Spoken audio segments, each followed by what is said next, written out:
Bonjour, bienvenue à Arrêt sur le monde. Le Venezuela n'en finit plus de s'enfoncer dans une crise économique, politique et sociale, une crise dont l'issue apparaît de plus en plus inquiétante. Avant d'en discuter avec notre invité, voici un résumé de la situation.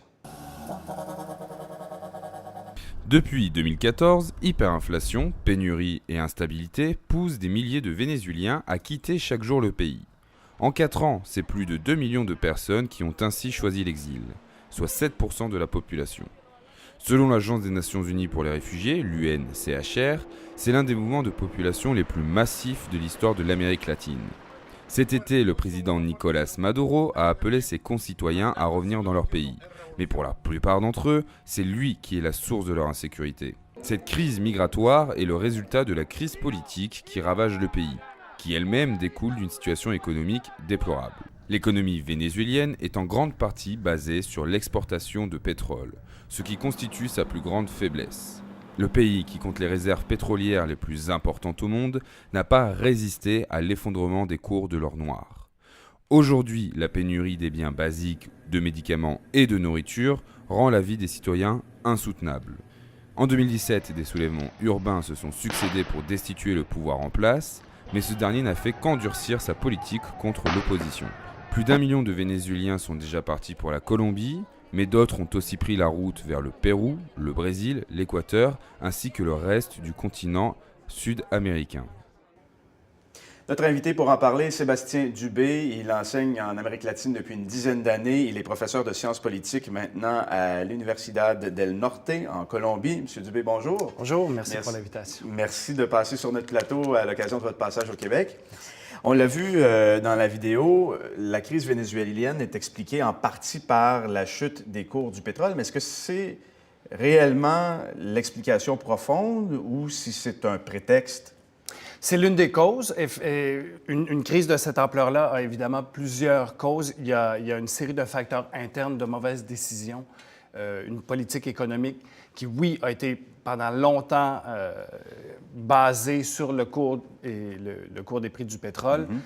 On se souvient de Hugo Chavez qui a pu gérer, qui a pu construire son modèle politique économique tout au long des années 2000, à partir de 1998, alors que le cours du pétrole était autour de 100, 120, jusqu'à 140 $. Et à partir des années 2010, 2011, 2012, quand les cours du pétrole commencent à chuter, évidemment, c'est toute l'économie, c'est tout le système économique du pays qui commence à montrer des signes évidents de faiblesse. C'est un peu difficile à imaginer des fois pour un pays comme le nôtre où l'économie semble plus diversifiée, mais au Venezuela, l'économie repose essentiellement sur le pétrole. Oui. C'est pas exagéré de le dire. Oui. Et quand on regarde les indicateurs économiques, on voit aussi l'ampleur de la crise. Alors, les exportations, les entrées de devises pour le Venezuela dépendent pratiquement uniquement autour de 90-95 % d'exportation de pétrole. Et toute l'industrie pétrolière a commencé à vraiment entrer en crise à partir de, je vous dirais, le milieu des années 2000 pour une série de raisons politiques. Il y a eu vraiment une politique de purge de la grande compagnie pétrolière. Alors, on a commencé à évincer des opposants au gouvernement de Chavez, qui étaient des hauts cadres, par exemple, de l'industrie pétrolière, des ingénieurs, qui sont partis. D'abord, la première vague d'immigration qu'on voyait dans la vidéo, la première vague au milieu des années 2000, au début et au milieu des années 2000, c'était surtout des techniciens, des hauts cadres, des ingénieurs, des gens très professionnels de l'industrie pétrolière, par exemple. Et quand on regarde les indicateurs économiques aujourd'hui, on voit que le pays continue à exporter beaucoup de pétrole brut, et surtout aux États-Unis, qui est le premier partenaire commercial, mais le pays importe du pétrole raffiné parce que l'industrie nationale est tellement en crise que les installations pour raffiner le pétrole, qui est très lourd dans certaines régions du pays... Mais ce n'est pas le seul pays dont l'économie dépend très fortement du pétrole. Alors, vous parliez tout à l'heure d'erreurs. Qu'est-ce qui explique que la crise ait pris cette ampleur-là? toute une série de politiques économiques. Et quand on regarde, quand on analyse le discours de Maduro au cours des dernières années, on voit qu'il y a eu un changement au cours des derniers mois. On a toujours parlé d'une guerre commerciale contre le Venezuela pour expliquer cette crise-là. Alors, c'était le discours officiel du régime. Est-ce qu'il tient la route?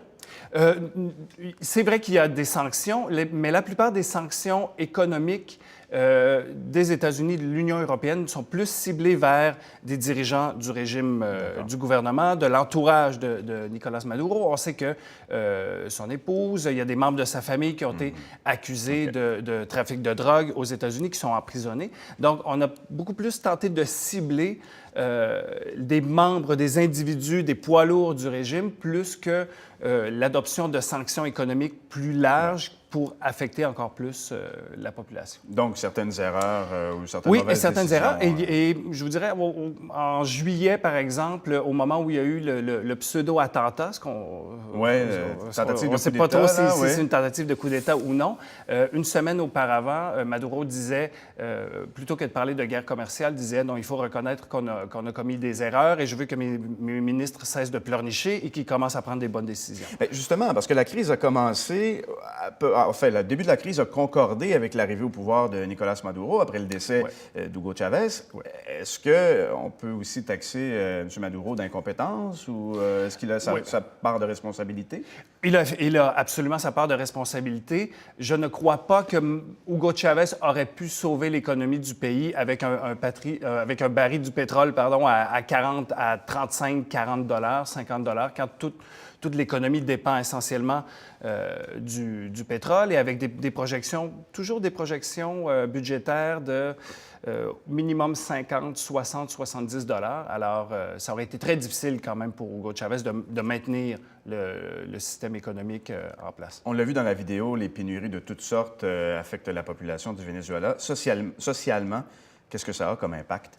Socialement, le plus visible, c'est ce qu'on a vu dans la vidéo, c'est vraiment un flux migratoire. On parle depuis 2000, les estimations sont plutôt floues. On parle entre 2000 et 2017 de 2 à 4 millions de Vénézuéliens qui sont partis. Mais je voulais dire, pour les gens qui restent, est-ce qu'on parle de mortalité plus élevée, de maladies? Ah oui, absolument, absolument. Il y a des indicateurs, il faut faire attention à quel point ils sont fiables ou non.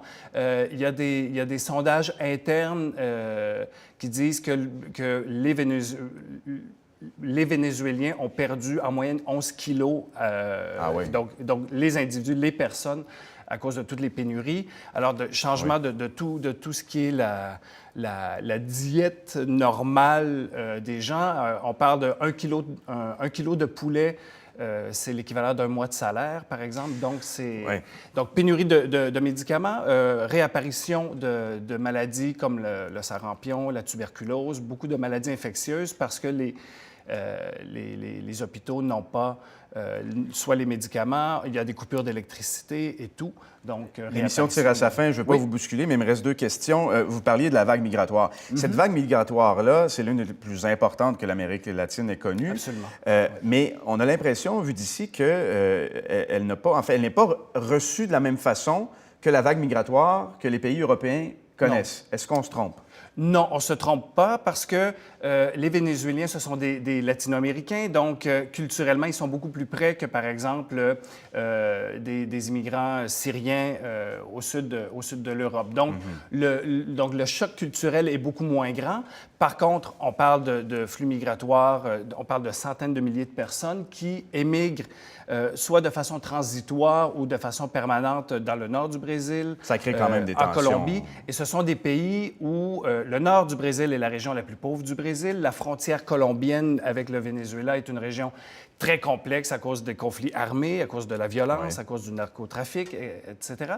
Donc, ce sont des vagues migratoires vers des pays qui ne sont pas habitués à recevoir des immigrants et recevoir des immigrants de façon aussi massive et aussi rapidement. Et dernière question pour conclure sur les perspectives d'avenir. Certains évoquent même peut-être une guerre civile, une intervention militaire étrangère. Qu'est-ce que vous envisagez?